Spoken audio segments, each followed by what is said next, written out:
Hi everybody and welcome back to my War Games hobby channel. Look what I've got. Yes, it's finally come. The new second edition book of Dragon Rampant. Boy, have I been looking forward to playing this. So it came only today and I haven't had a chance obviously to play it yet, but I just thought I'd let you have a little look, a little preview of what it looks like. So there we go, it's here. Boy, have I been looking forward to this. Okay, look, today it's only just turned up, so I thought I'd let you have a little look at the book and give you my opinion as to whether I think it's worth it. Well, I haven't played it yet, but I know it's worth it because when I bought the second edition of Dragon Rampant, it was a great improvement on the first blue book, and this will be exactly the same. It's going to be really good to play. There's so many good things in there that are going to make the game much better, in my opinion. The Fantastical rules have been updated and there's some really good ones in there. I'm not going to go through what they are at the moment. Oh, and also the new spells and the way they work out. That's very interesting. But rather than me just talk about it facing you here, why don't I just have a look at the book and go through it page by page. I'm not going to spend long on each page. I'm just going to run through it really quickly to give you an idea. But I'm really excited about this. I know we've got about half a dozen or 8 people at the club will be buying it. I know that Graham, my buddy, a lot of people at Reading already play the old blue book of Dragon Rampant, and they've got this on order as well. It came through the post this morning, as I say, £21.50 I think it cost me from Amazon. I got free postage because I've got an account with them anyway, so it's going to be the best £20 I've spent for a long time. Okay, so let's have a little look. I'm just going to whiz through the book quickly. I'm not going to go through everything. I'll be here for a couple of hours otherwise, but let's just go through. A lovely colourful front there. Some great artwork. In fact, the artwork is brilliant all the way through the book. There's a list of the contents. I'm just going to whiz through this. An introduction. This is interesting actually. I like this first bullet point. Keep it fun. Absolutely agree with that. I won't read out the whole lot though, but there's a lot of very interesting bullet points there. What's changed? So the main changes are the standard size for warband is now 30 army points, but 2436 also work quite nicely with the rules as written. The battle rules have been updated and clarified in line with the Dragon Rampant Second Edition, which is great because you know how much I like the Dragon Rampant Second Edition anyway. And if it ain't broke, why change it?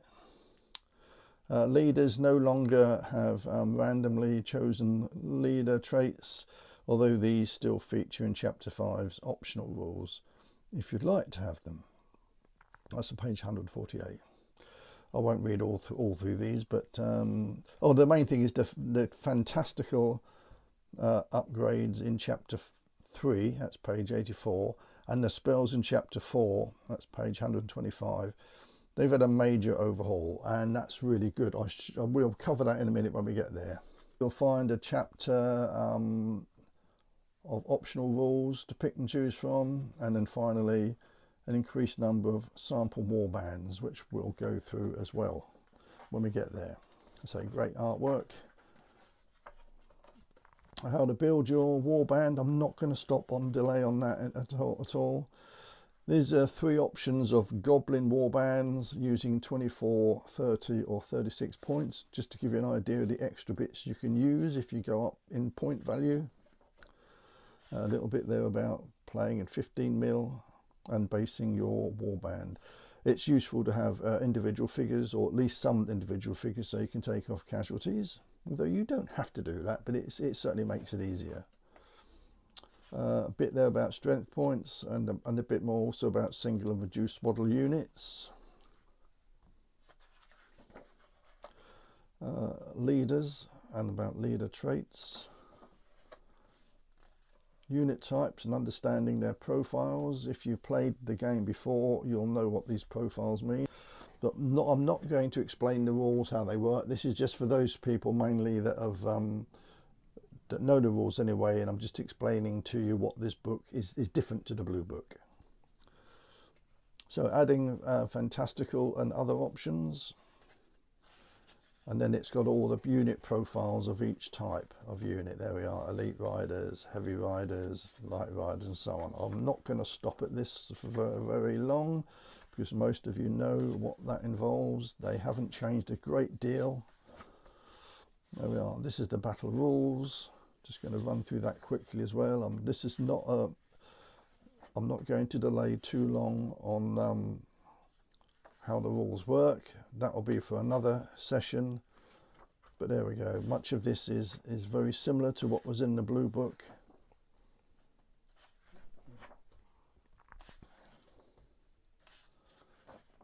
It does explain all this on how to play, attacking, countercharge, resolving attacks, etc. All this is much the same as it was in the blue book. Testing courage, about battered units, the lovely artwork.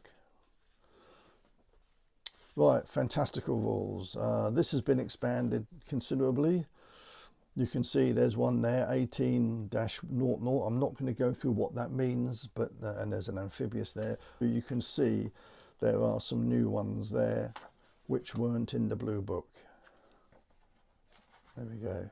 Quite a few: chaotic, champion, cleric, slayer, courageous, concealment. You can see there's a lot of different added options there, and they all obviously cost varying amount of points. There we are. If you're insipid, it's -1. So there we are. Keep turning over those. Spellcaster. Yeah, this is what you... this is interesting because the spellcaster, if you remember the last time, you could have, I think, up to 3 spells. No, there were 2 types of spellcaster, weren't there? But now there's only 1. But what you do is you have this colour of magic, and each colour has 2 or 3 spells in it. So if you want to be, for example, a unit of... you want your spellcaster is a light infantry figure, for example, which costs only 3 points, and you want to add a spell, one of the colours of magic, it only costs you 1 point. If you want 2 colours of magic, it will cost you 2 points. You can go up to extra 4 points if you want. If you want a wide variety of spells that you can use. When we get to that section, I'll show you the different spells there are, but there's usually each colour represent 2 or 3 different spells, and you have to decide which spells you want, and you pay for them depending on how many you want. So we keep going through the extra bits. You can see there's lots of them. Right, spells and spell casting. So here we are. This is the bit I mentioned just a minute ago about levels of choosing spells. So let's just say you wanted Almighty Prod, then you'd have to have the Amber Magic spells, which is 1 point. And when you get 2, you get the Almighty Prod and you get Be Brave. But that's what you get. You get 2 spells for the Amber Magic. If you wanted, for example, Heal Thee, which is here, then you'd have to buy the Emerald Magic spell book as well. And that gives you also the Sod Off spell. So that would be 2 points if you wanted both of those colours. You can have up to 4. It's worth remembering though that you can only cast 1 spell per turn. So I don't think many people will be going for a spellcaster with spending 4 points and having 8 or 9 different spells, because you can only use 1 at a time. But if you want that broad range of spells, then that's what you've got to do. You've got to spend more points. I think this magenta magic is going to be quite a good one. It's got sharp blades, sharp darts, and stronger shields. Basically, on a roll of 7+, that's what it costs to cast those 3 spells, or one of those 3 spells. They're all 7+.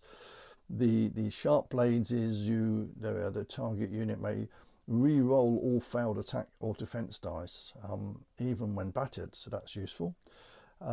Sharp darts is the same but with shooting, and then stronger shields is your armor increases by 1. So if you want that ability to give your friendly units a chance to be stronger in battle, then you'd have to buy magenta magic.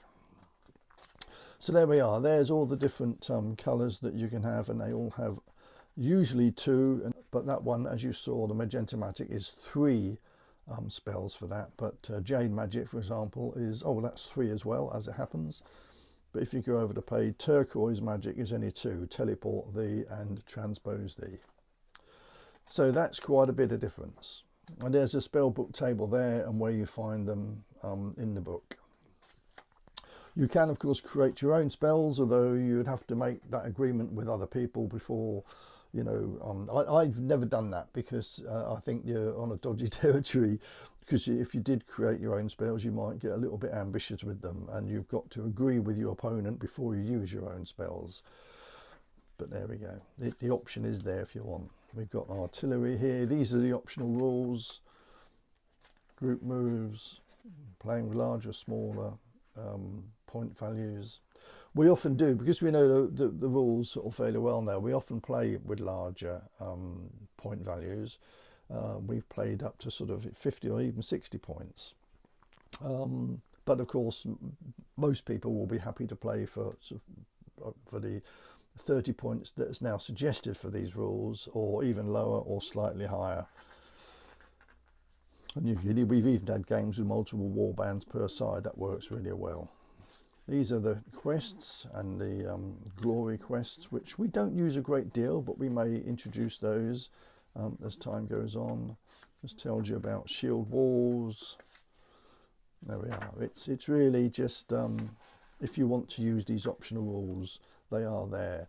This is a bit more detail about terrain. Superb cover in that terrain, dangerous terrain, deadly terrain, and whatever. It gives you ideas of the size of pieces that terrain should be. Right, we keep going, and then we're into the scenarios. This game, I think, is brilliant with scenarios, and I think most of the games we play these days, we don't just line up and fight each other. We do actually use one of the scenarios. And there's a good selection of scenarios in here. Some of them were in the blue book, but there's some new ones as well. Okay, so that's just up to you to decide which one you want to do. Here's a new one, the Grand Old Duke of Orc. That looks like, I think you've got to take a hill, and the more units you've got on the hill means you gain a glory point. I won't read it all out, but that looks like quite a nice one. I think I'll be doing that. The Crystal Gal, which is in the old book, which I used quite often. The Ring Bear was also in the other book. The Yellow Watcher, that's quite interesting. You have to try and attack some sort of statue, and you gain glory points every casualty you cause on that target statue. But again, I won't go into a lot of detail, but there are some new scenarios. The Pot Boiler. And then it goes on about campaigns,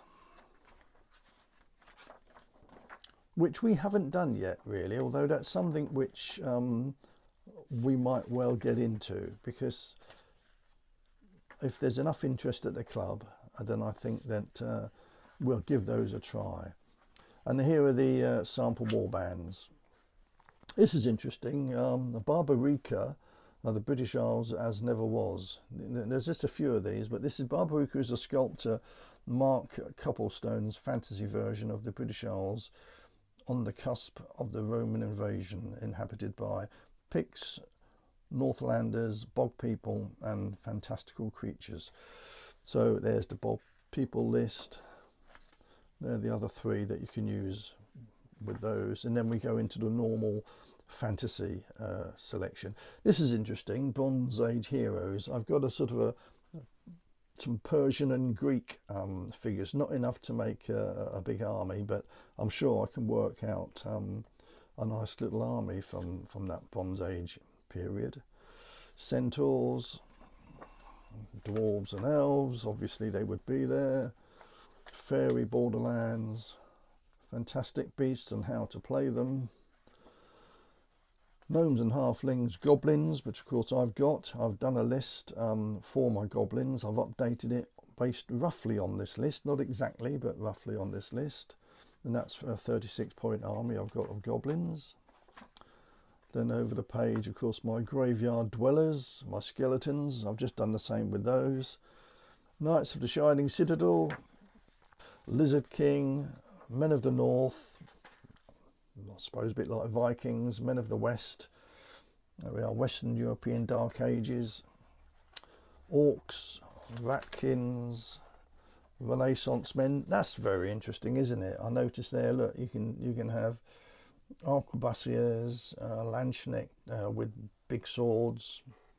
I haven't got any, but it wouldn't take... well, I've got some figures I could probably use, but it wouldn't take long to build up a little force of Renaissance men.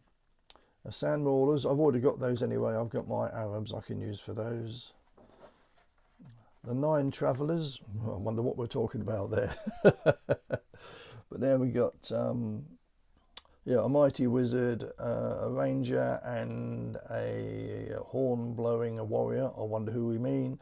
An elf and a dwarf, yep, and again, and then 4 halflings. So that would be a very small army, wouldn't it? But it was very expensive, but it'd be interesting to try something like that. Wizards of the Frozen City. Woodland Folk is the last one, and then we got the credits, obviously. Talking about Daniel Mercy and the 3 artists that have done a fantastic job in the book. So there we are. That is the book. Just a quick whiz through. If you want to know what I've done with my army list, there we are. There's the army list I've done for Graveyard Dwellers. You can have a little look at that. It's 36 points. You notice I haven't used any spells yet. I did do another list that's got my leader with some spells, but for now I've left it without any spells. And then these are my goblins. Again, no spells. The basic army, but I will be adding spells at some point. The reason I hesitate is that I don't seem to do very well with spells. My dice rolling is abysmal, and because most of the spells are 6 or 7 plus, I've decided, for initially anyway, I will just stick to the 2 army lists I've done there for my first game, using the second edition book. I don't know when that's going to be. Hopefully it'll be soon. But what I will be doing is at Warfare this year in Farnborough, on the Saturday, I'm going to be doing a demonstration game. And I will do a demonstration game of Dragon Rampant. Why not? I wasn't sure what to do. I was debating about doing another Lion Rampant game. I've done that the last 2 Warfares. So I've decided I would do these because I think they're going to be very popular. People are going to want to see what they're like. And I'll put on a nice game. I'm not sure which scenario I'm going to do yet. I'll have a look at them. But if you are going to Warfare this year, do try and find me, come and have a look, come and have a chat with me, come and have a look at the game I'm putting on. It'll be a participation come demo game. We're quite flexible. Well, maybe, although I'll have 36 points on the table on each side, I may well let people take a couple of units and try and do something with those 2 units, depending on what the scenario is. So as I say, do look out for me. I will be there somewhere with other people from Farnborough Club. Okay, that's it for me, guys. That's enough. Gives you a rough idea of what the book's about, and I hope you enjoyed my little walkthrough. It's very, very brief. Well, actually, it's taken about 20 minutes, but you can imagine if I went through it in a lot more detail, I'll be here for a couple of hours. But go online, get that book, and start playing Dragon Rampant. You won't regret it. It's a brilliant game. As you know, I've played Lion Rampant a lot. And I started to get into fantasy because of Dragon Rampant, and it's great fun. I've really enjoyed it. I should be looking at other armies to do as well. So anyway, that's it. Stop waffling on, Alec. Let these people go. Enjoy your wargaming, and I'll see you soon.